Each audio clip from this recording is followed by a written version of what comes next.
এয়া নলবাৰী জিলাত শ্ৰী শ্ৰী মা ভগৱতী মন্দিৰ আত্মসহায়ক গোটৰ উদ্যমী মহিলাসকলে এটা উদ্যম লৈ এই লাড়ু পিঠাৰ ব্যৱসায় আৰম্ভ কৰিছে।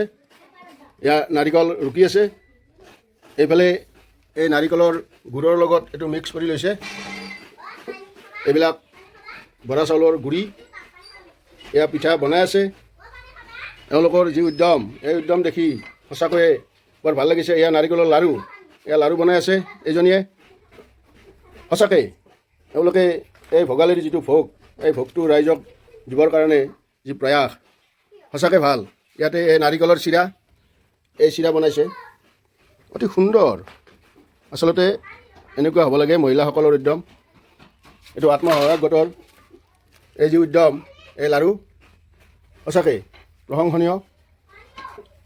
ৰাইজে ইয়াৰ পৰা উপকৃত হ'ব, কষ্ট লাঘৱ হ'ব। কিছুমানৰ যিয়ে কষ্ট কৰিব নোৱাৰে, অলপ পইচা দি ভোগালী বিহু খাব পাৰিব, আত্মীয়কো খুৱাব পাৰিব, ইষ্ট কুটুম্ব সকলোকে। এয়া নাৰিকল ৰুকি আছে।